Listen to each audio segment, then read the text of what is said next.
नमस्कार बच्चों, आज हम पाठ्यपुस्तक संस्कृतम अमृतम भाग 2 का पाठ 4 मधुर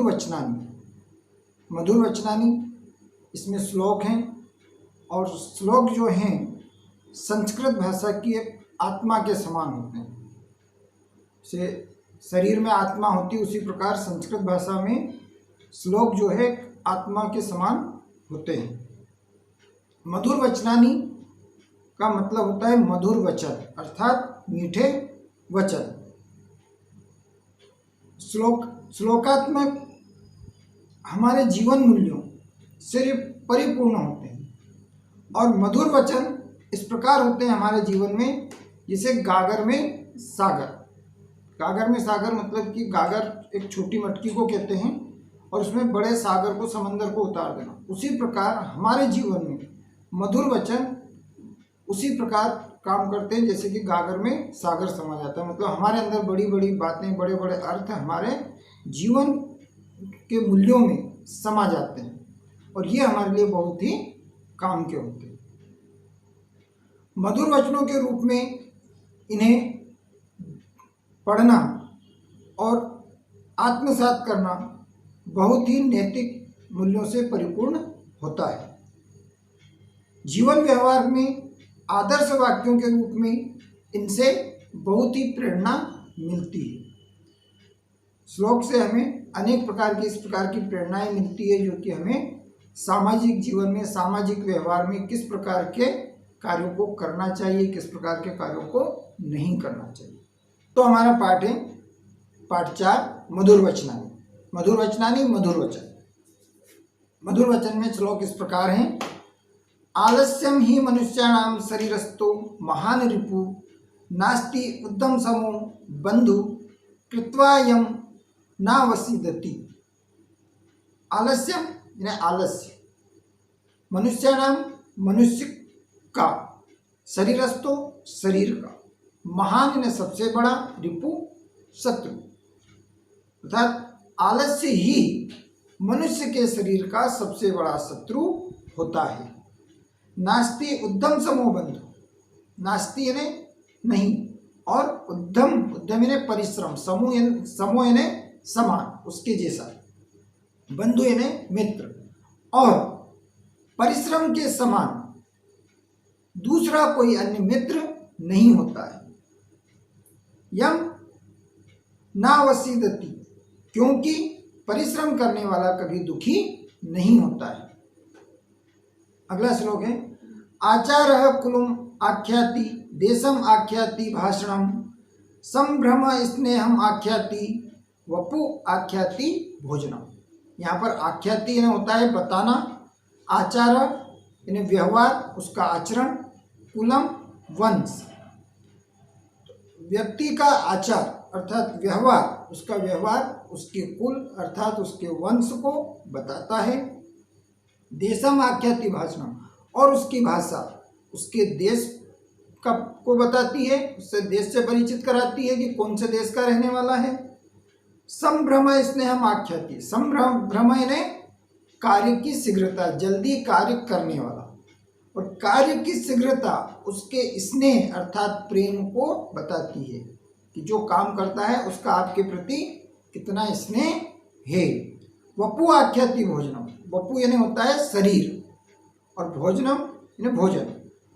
भोजन जो है मनुष्य के शरीर को बताता है। अच्छा हष्ट पुष्ट व्यक्ति है, अच्छा दिखने वाला है तो हम कहेंगे कि ये अच्छे खाने पीने वाला है, अच्छा खाता है। और कोई दुबला पतला है, ऐसा कमजोर व्यक्ति को देखकर हम क्या बोलेंगे कि ये कुछ खाता नहीं। तो भोजन क्या करता है, उसके शरीर को बताता है।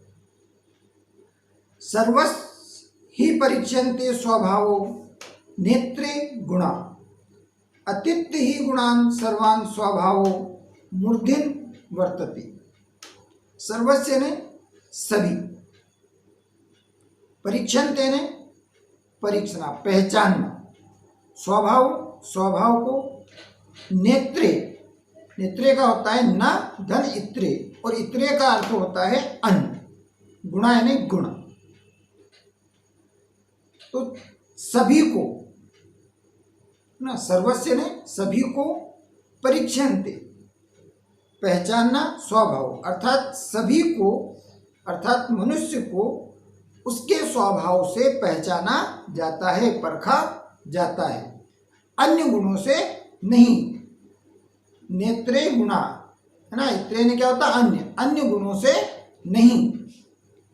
अतित्य ही गुणान सर्वान स्वभाव मूर्धिना वर्तते, अन्य गुणों से नहीं, मनुष्य का स्वभाव ही उसे सभी गुणों से ऊपर ले जाता है। अतित ही गुणान सर्वान स्वभाव, यानी मनुष्य का स्वभाव ही उसके सभी गुणों से ऊपर ले जाता है कि मनुष्य का स्वभाव यदि अच्छा है तो उसको अन्य जितने भी गुण हैं उन सब से ऊपर उठाकर उसे ले जाएगा, यानी कि उसे बहुत अच्छा बना देगा। अगला है ना काष्ठे विद्यते देवो, ना पाषाणे ना मृण्मये, भावे ही विद्यते देव तस्मात् भावो ही कारण। ना काष्ठे, काष्ठे ने होता है लकड़ी, पाषाणे पत्थर है ना, और विद्यते ने रहना, मृण्मय यानी मिट्टी। तो ना काष्ठे विद्यते अर्थात यहाँ ईश्वर के बारे में कहा गया है, भगवान के बारे में कहा गया है। देवो, देवो यानी देवता, कि देवता ना लकड़ी में विराजते हैं, विद्यते ने रहना विराजना, कि देवता ना लकड़ी में विराजते हैं, ना पाषाणी ना पत्थर में, ना मृण्मय और ना ही मिट्टी में। भावे ही विद्यते देव, भावे यानी वह भावना, हमारे भाव जो होते हैं, किस प्रकार के भाव हैं आपके, हमारे भावों में ही वो विराजते हैं अर्थात रहते हैं। तस्मात् भावो ही कारणम, अतः भावना से ही पूजा करने का प्रमुख कारण है, अर्थात ईश्वर हमारी भावना में विराजते हैं, इसलिए भावना ही पूजा करने का प्रमुख कारण है। दिखावा नहीं करना चाहिए कि हम मंदिर जाएं, ये जाएं, वो ऐसा नहीं जरूरी है, मंदिर भी जाना चाहिए, पर ये नहीं है कि मंदिर जाएं तो ही पूजा होती है। भावना, हमारे मन में भगवान अर्थात ईश्वर के प्रति भावना होना चाहिए। अगला है इज्जाध्ययनं दानानि तपः सत्यम क्षमा दमः अलोभः इति मार्गो अयम धर्मस्य अष्टविधः स्मृतः। इज्जा अध्ययनम है ना, यहाँ पर अलग अलग है, इज्जा अध्ययनम और दानन। इज्ज न होता है यज्ञ है ना, हवन यज्ञ जो करते हैं। अध्ययनम अध्ययन, दानानि दान, तपः तपस्या, और सत्यम सत्य बोलना, क्षमा किसी को माफ कर देना उसकी गलती पर, और दमः इन्हें होता है संयम रखना। अलोभो ना, अलोभ इन्हें लालच नहीं करना, लोभ यानी लालच और अलोभ यानी लालच नहीं करना। इति मार्गो अयम धर्मस्य यानी आदि धर्म के मार्ग हैं, अर्थात यहाँ पर कहा गया है कि धर्म के 8 मार्ग हैं, उन्हें स्मरण यानी याद, हमें याद होना चाहिए। कौन कौन से? यज्ञ, अध्ययन, दान, तपस्या, सत्य, क्षमा और संयम और अलोभ यानी लालच नहीं करना। इस प्रकार से धर्म के 8 मार्ग हैं, इन 8 मार्गों को हमें अपनाना चाहिए। अगला है सुखार्थी व त्यज विद्याम, विद्यार्थी व त्यज सुखम। सुखार्थिनः कुतो विद्या, कुतो विद्यार्थिनः सुख। सुखार्थी व त्यज, सुखार्थी ने सुख चाहने वाला, और त्यज का अर्थ होता है त्याग देना। तो सुख चाहने वाले को विद्या का त्याग कर देना चाहिए, और विद्यार्थी व त्यजै सुखम, और विद्यार्थी को सुख का त्याग कर देना चाहिए। विद्यार्थी को, अगर वो विद्यार्थी है तो उसके मन में ये नहीं होना चाहिए कि मैं किसी प्रकार का सुख प्राप्त करूं, है ना। और अगर सुख चाहता है तो फिर उसको विद्या का त्याग कर देना चाहिए, वो विद्या प्राप्त नहीं कर सकता, है ना। तो सुखार्थी अगर सुख चाहता है तो उसको विद्या का त्याग कर देना चाहिए और विद्यार्थी को सुख का त्याग कर देना चाहिए। सुखार्थी ना कुतो विद्या, जो सुख चाहता है, सुख चाहने वाले को विद्या कहाँ, और कुतो विद्यार्थी ना सुखम, और विद्या चाहने वाले को सुख कहाँ। अर्थात विद्यार्थी को सुख नहीं मिलता है और सुख चाहने वाले को विद्या नहीं मिलती है ना। तो इसलिए हमको ये नहीं सोचना चाहिए कि सुबह 5 बजे उठा दिया, 4 बजे उठा दिया पढ़ने के लिए, ना। इस प्रकार की जो सुख है हमारे, इनका त्याग हमें करना चाहिए, ठीक है। अगला है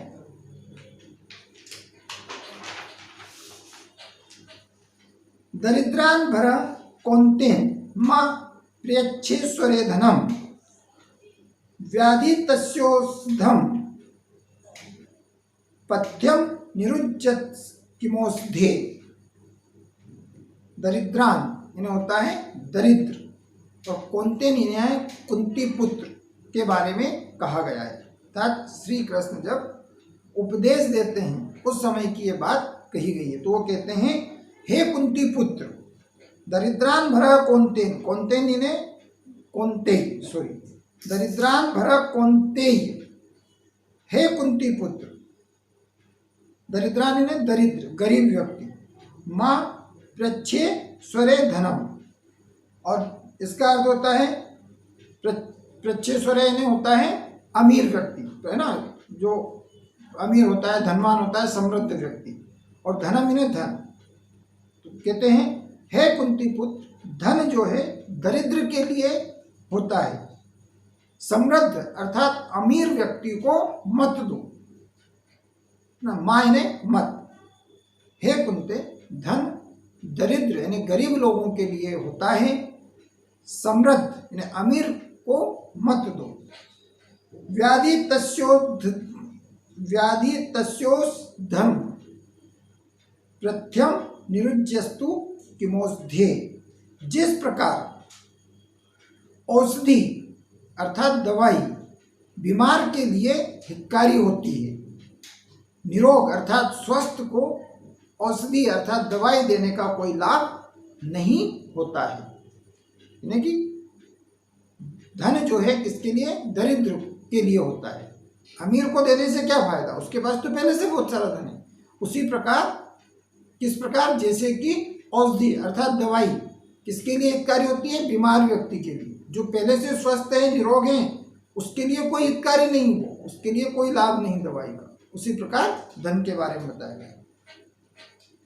अगला श्लोक है, छाया मन्नस्य कुर्वन्ति तिष्ठन्ति स्वयमात्पे फलन्ति ही परमार्थे च सत्यमेते महाद्रुमा। छाया मन्यस्य कुर्वन्ति, छाया मन्यस्य ने छाया करने वाले, है ना। तो वृक्ष क्या होते हैं, दूसरों को छाया देने के लिए स्वयं छाया करने के लिए तिष्ठन्ति स्वयमाप्ते, तो तिष्ठन्ति इन्हें खड़े रहते हैं, और स्वयं इन्हें खुद। तो वृक्ष दूसरों को छाया देने के लिए स्वयं इन्हें खुद धूप में खड़े रहते हैं।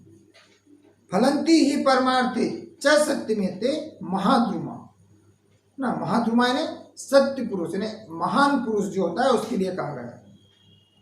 और उसके फल भी ना, फलन्ति ही परार्थे, और उसके फल भी दूसरों के लिए होते हैं। सत्यमेते महाद्रुमा, सचमुच वृक्ष महान पुरुष के समान है। महाद्रुमा यानी सत्य पुरुष, महान पुरुष के समान होते हैं।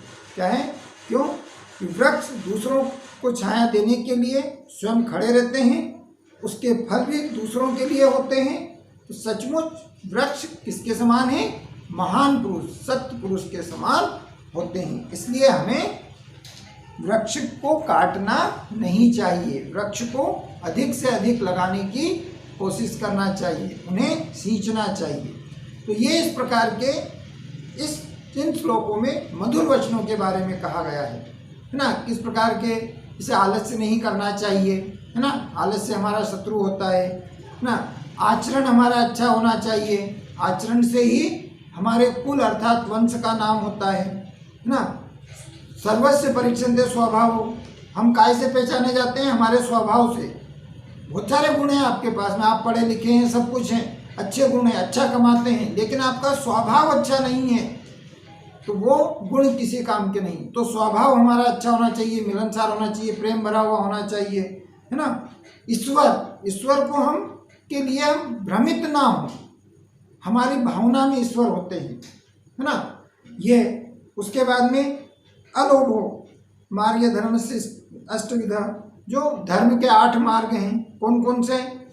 यज्ञ, अध्ययन, दान, तपस्या, सत्य, क्षमा और संयम रखना। सबसे बड़ा संयम रखना, कोई कुछ भी कह दे, हमारे ऊपर गुस्सा करे, क्रोध करे, पर हमारे अंदर इतना संयम होना चाहिए कि हम उसको सहन कर जाएं। तो ये धर्म के 8 मार्ग होते हैं।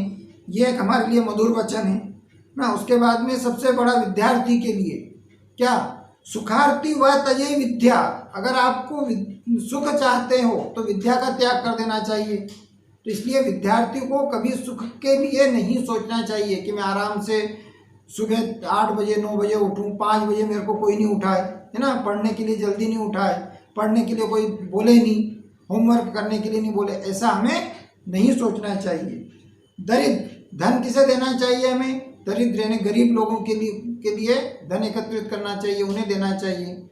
सबसे बड़ा मधुर वचन कि वृक्ष के बारे में, कि वृक्ष हमारे लिए कितने कष्ट उठाते हैं, छाया देते हैं, धूप में खड़े रहते हैं, फल देते हैं, इसलिए उन्हें हमें काटना नहीं चाहिए, अधिक से अधिक वृक्ष लगाना चाहिए। इस प्रकार के इसमें अनेक मधुर वचनों के बारे में कहा गया है।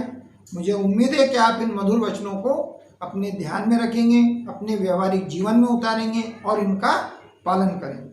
ठीक है, हमारा यह पाठ समाप्त होता है। अगले वीडियो में हम फिर एक नए शीर्षक के साथ मिलेंगे। तब तक के लिए धन्यवाद।